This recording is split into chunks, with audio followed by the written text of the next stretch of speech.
Hello,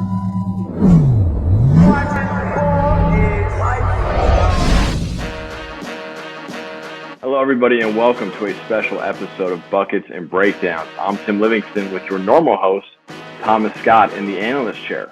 Coach Scott, this episode is going to be breaking down the top rookies in this class, starting with Jalen Green. Coach Scott, great to have you on your own show. Yo, Tim, happy to have you here.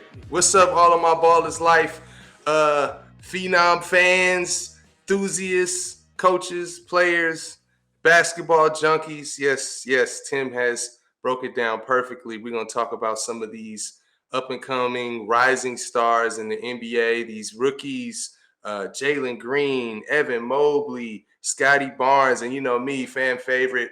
I'm a little bit biased, Bones Hyland in Denver. You know, I want to talk about some of these guys, Tim.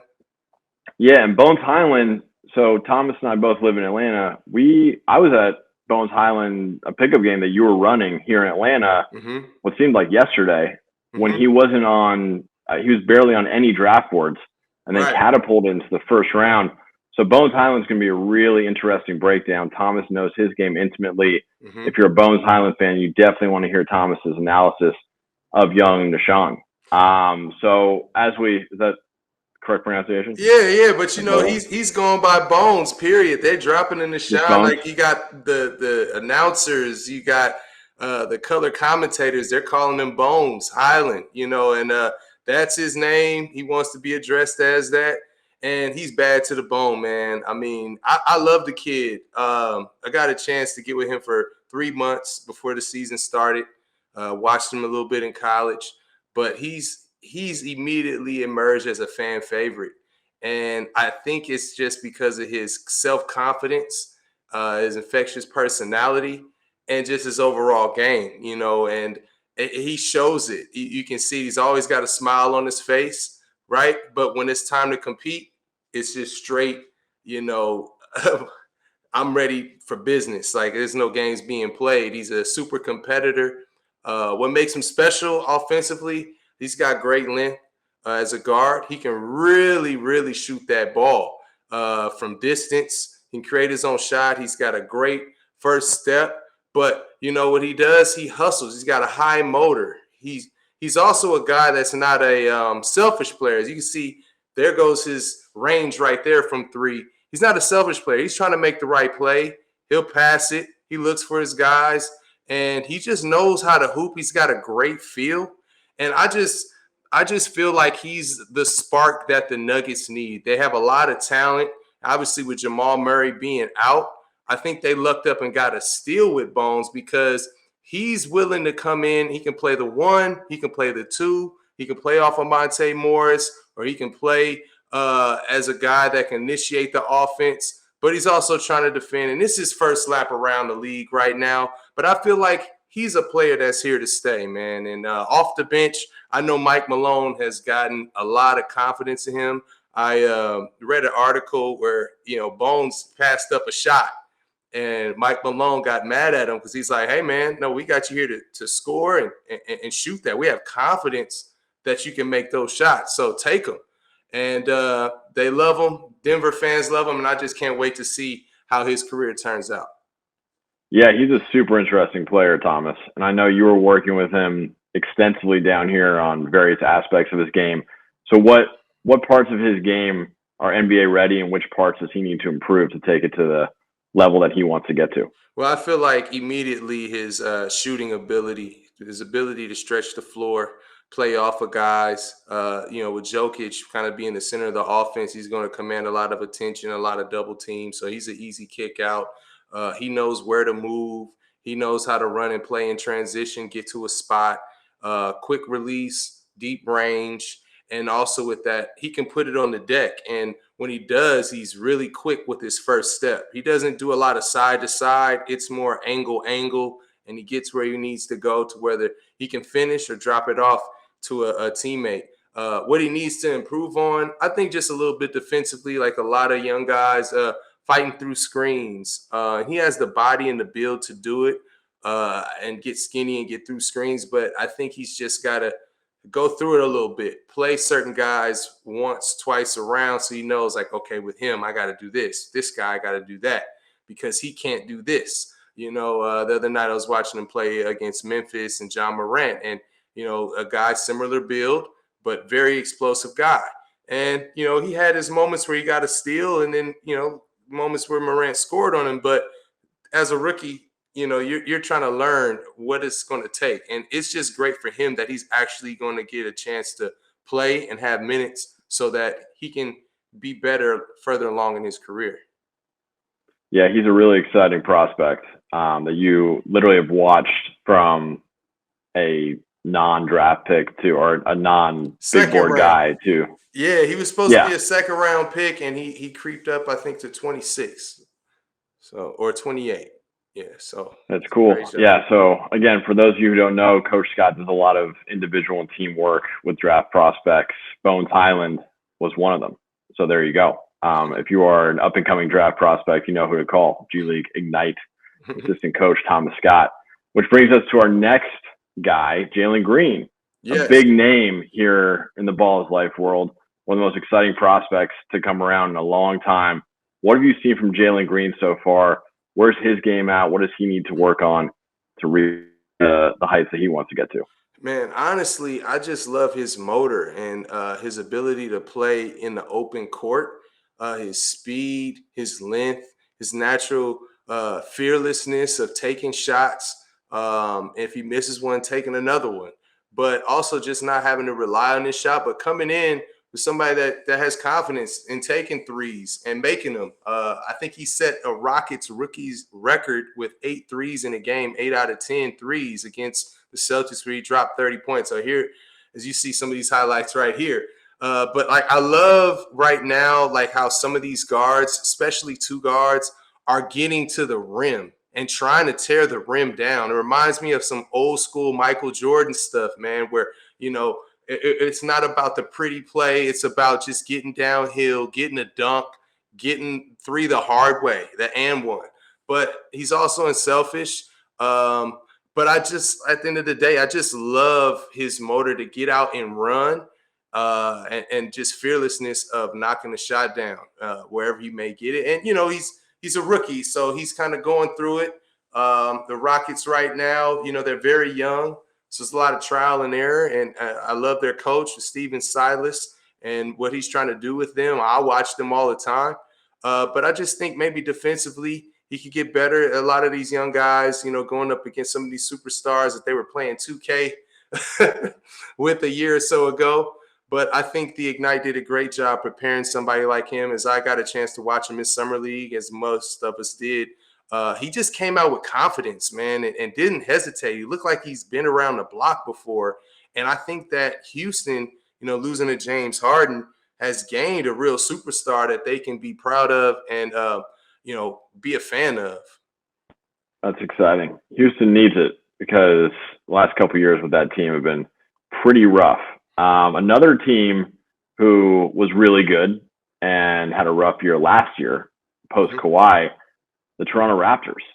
Yeah. And it looks like they've acquired an absolute stud in Scottie Barnes. Would love to hear your take on young Scottie. Well, Scottie Barnes, maybe a bootleg Scottie Pippen in the making. I don't want to call him a bootleg, but maybe a young Scottie Pippen in the making. What makes him so special to me is you just look at his natural stature, just being long, wing, 6'7", 6'8", and then just being able to go coast to coast, grab the rebound, push the ball. He can find people, but like he's just aggressive in his ability and to play with a guy like Pascal Siakam, who's basically been around the block and somebody he can model his game after. But he's trying to get to the rim, man. And to me, I'm just excited about some of these young guys turning the corner, pushing the break the other day. Here it is. He's pushing it full court in 3 dribbles, taking off. I mean, that's old school. I mean, these are the things that we were seeing Giannis do early on in his career. And I think the Raptors have lucked up on somebody that may go down as Rookie of the Year. But, I'm not sure because there's a lot of competition. But I do like what I'm seeing. I think the Raptors are going to be playing for something this year, and I think he's in a good spot because he's able to play winning basketball now.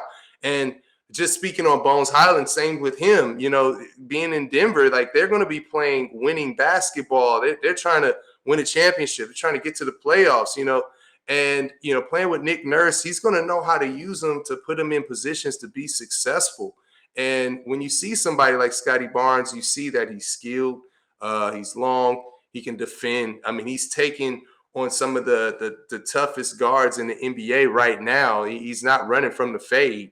And he's going to have that identity as a defensive stopper. He's got the ability, the length, the foot speed, and the strength to really guard multiple positions. And I think that's what really makes Scottie Barnes special. I mean, he's averaging, I believe, around 13 points right now, but it's not all about scoring. It's about his all-around game. He can rebound, he can pass, he can defend, but he's special getting to the rim. I noticed with Bones and Jalen Green, defense was a knock, a reasonable one given their youth. Scottie Barnes, not the case. Right. But you know what the key is, though? Even though they may not get all the stops, it is the NBA. A lot of these guys are incredible. It's about being scrappy. It's about, knowing when to get a good reach in, a good poke at the ball. It's about, how to get back in front, making somebody use 2 to 3 moves to get a bucket on you. And, just overall understanding team concept and where your help is. And so to me, I think that's something that they naturally have. It's just that scrappy ability, but it's going to be more so fighting over screens and understanding team concepts to give them a one-up on their opposition. That's something as a coach, it's hard to teach that, right? Defensive tenacity, scrappiness. I mean, you either got her. Is it you either got her, you don't think, or no? I think it has to really bother you when people are trying to score on you and they're scoring on you and they keep coming at you. It has to bother you. And then I think it comes down to heart and multiple effort. I think some people save their energy for offense, and there's no place to rest. The only time you're going to rest is when you're on the bench. So you want to stay off the bench. And so the way you do it is build that trust on the defensive end. And I think these guys have the ability to do so. And, to contest shots, somebody may put a move on you, they get a shot up. You still have to contest. You still have to box out, right? You still have to, be a help defender. You have to close out, keep your man in front. And so those things are difficult, more than they have been at any other level they've played in. But you can't quit working at it. It's something that you have to stay on and be aggressive with. Well, that was me as a basketball player. All scrap and hustle, no skill. Yeah, you have to have the scrap. That's mandatory. Mandatory scrap. Awesome. Well, Thomas, that's fascinating. The Scottie Barnes comps are really interesting. He looks like, to me, a little bit of Jason Tatum, too. I mean, just like the super skilled 6'8", 6'9" guy who can come in and just, has lit the league on fire. A game that might be better suited for the NBA than college even. Right. So yeah, Scottie, and speak of that archetype. How about Evan Mobley? This guy is incredible. 7-footer with that kind of athleticism. Compton Magic shout out, A-Tope. Yeah. What's up?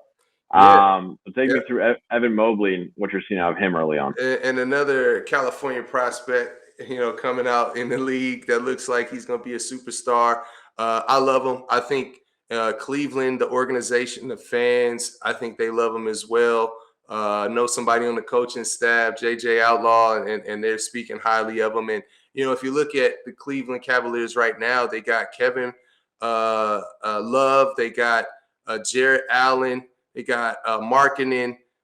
They have a lot of bigs right now, and they're working them all through. Sometimes they play 3 of them at a time. And Evan's the guy that's able to space out, knock down a 3, a guy that can roll to the basket, finish above the rim. And, as you're guarding a guy like that, you don't know if he's going to roll or pop. So he's able to make that read on how you're guarding. And then also he's able to find his teammates. He's averaging, I think, about 3 or 4 assists. And so he's keeping the defense off balance, but, he's got touch around the basket. He's obviously above the rim.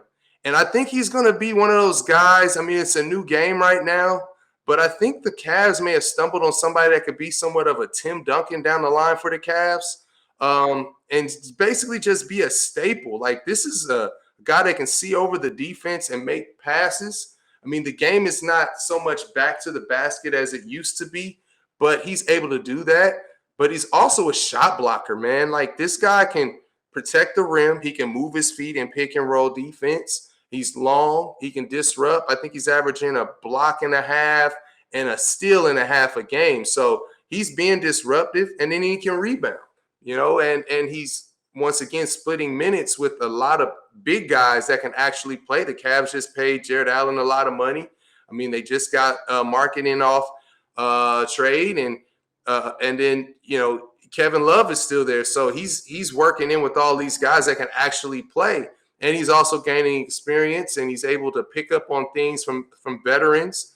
And so when you look at that, the trajectory, like I said, I said Tim Duncan. I know his game is not the same, but I'm saying that he may be a staple for that organization for a long time because he plays the right way. I know his college coach, Jason Hart, and he raved about him in a lot of the practices when things have clicked for him. And I think the NBA game is going to be easier for him. And I think he's a steal. I think he went, number 3 pick? So to get somebody like that with size at 7 feet that can move, stretch, knock down a 3, pick, pop, keep the offense moving, make the right pass.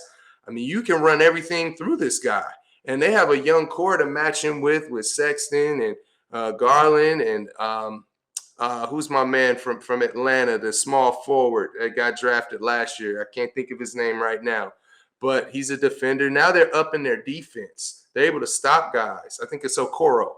And Okoro, I was going to say, Isaac Okoro. Yeah, Okoro. And so they're able to stop guys on the perimeter. Sexton is taking that challenge. I love him defensively.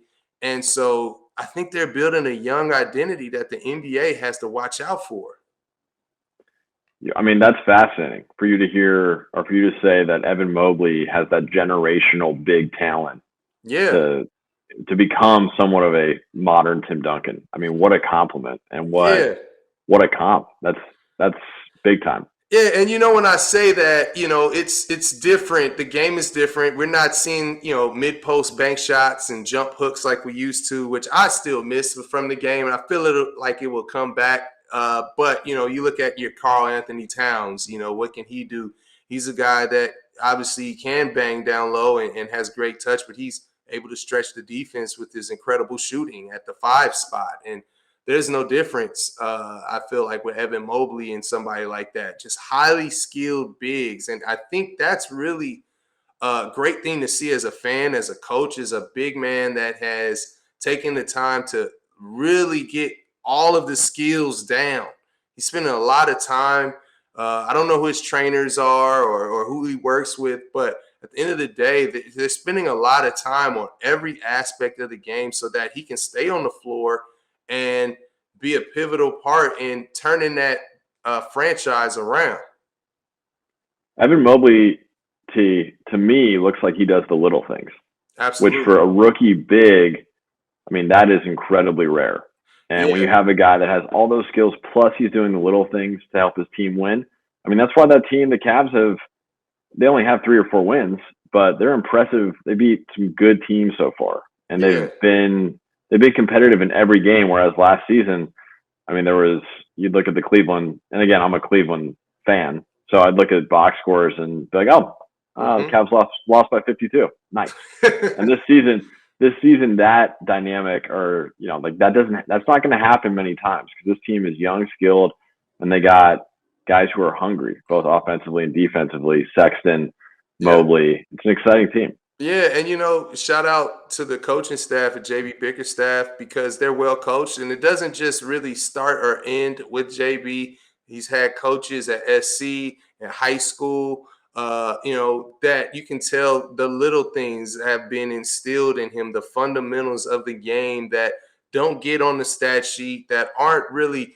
things that the fans are going to notice, but people that know the game are going to pay attention to. Little things like setting a good screen, boxing out, getting in the right position to get a block shot, rotating properly, getting in the sweet spot so that a guard can have a pressure release so that he can make a certain shot or make the next play and get the hockey assist. And those things, I think, are a winner. Those are the ingredients of a winner. And I feel in my gut that the Cavs are going to turn this thing around really soon. I think they're at 4-4 right now.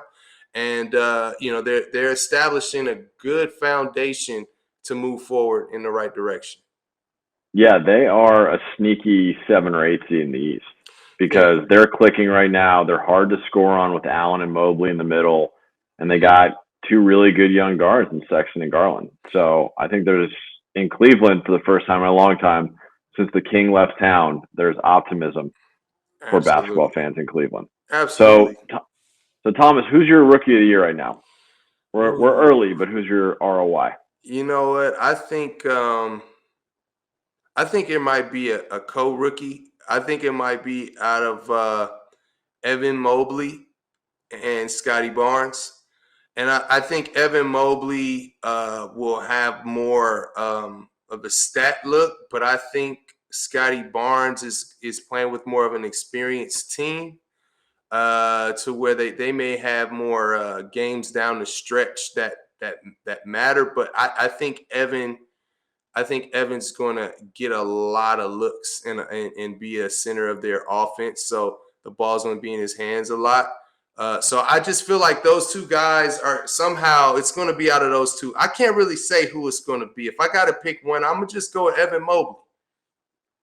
I think that's my front runner too right now. I mean, he's been fantastic as a big this early on. The Cavs are going to play him a lot of minutes.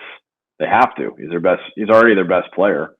Right. So Evan Mobley, if I had to make a pick right now, I think Mobley's the guy. Barnes is interesting. Duarte in Indiana's putting up crazy numbers. Oh yeah, but he's nice too. He's really not. I think he's 23 or 24. He's one of those guys who's like an old school rookie, right? Who can drink. Those don't really exist anymore. That's what Evan is like 20. I think he's not even 21 yet. No, he's 20, and I think Barnes is 19. I mean, look, these kids are. It's really basketball fans often lose sight of how young these kids are, and they're coming in and competing against grown men and making basketball for guys like Scottie Barnes and Evan Mobley, making the game look easy. That is impressive. Absolutely. So, all right, we got Evan Mobley as Coach Scott's #1 current Rookie of the Year candidate. It's a really exciting rookie class. We're going to be doing more of these breakdowns with Coach Scott. Hope you learned a little bit about basketball today. I certainly did. Just hearing about the small things that Evan Mobley does, kids, that's what you all need to be working on. Yep. Or else you're going to end up like me in a square on your YouTube. Hey, but you know what? I want to see. There's a lot of good rookies out there, man. And Cade Cunningham, Jalen Suggs. There's a lot of good rookies out there still putting in work. There's a few steals out there that I like. And another rookie. We haven't talked about him. We haven't queued him up. But Davion Mitchell in Sacramento. Davion Mitchell in Sacramento is a real problem right now. I mean, he's stopping people. He's locking people down, and not just anybody. I mean, I'm seeing him rip what's my man in Utah? Mitchell. Donovan Mitchell. Mitchell. He's ripping Donovan Mitchell. They're going to the basket. I see him locking up Luka Doncic and getting off the ball. Like, to me, he's one of those guys right now that we haven't seen in a long time, like a second coming of a Gary Payton. And he's really helping turning Sacramento around, man. I think he's just a winner, and I really enjoy watching him on League Pass, man. This dude is a lockdown defender, man, and he can score and he finds people. I'm sorry, Tim. We can't leave him out of this. We're going to go – no, next episode coming up, Cade Cunningham, Jalen Suggs, and Davion Mitchell, who I'm going to have nightmares tonight about being guarded by Davion Mitchell. He's that nasty. I mean, you want to talk about scrappiness, that dude, definition. He's going to out-scrap you all day, and he's probably a top 10 athlete in the NBA. He's an absolute monster. Off night, what a nickname. You got to love those nicknames that really describe your game. Not just like initials or just something in a number. Like, off night. That's what you're stepping into. Yeah, he sounds like a superhero. That was also a nickname for me growing up, but for a much different reason. Davion's really nice. I want to hear your breakdown of Davion next time. So yeah, coming up, we're gonna be doing these all season long. Coach Scott in the square, in your earbuds. Thank you all for joining us. T, until next time. Yes, sir. Peace out.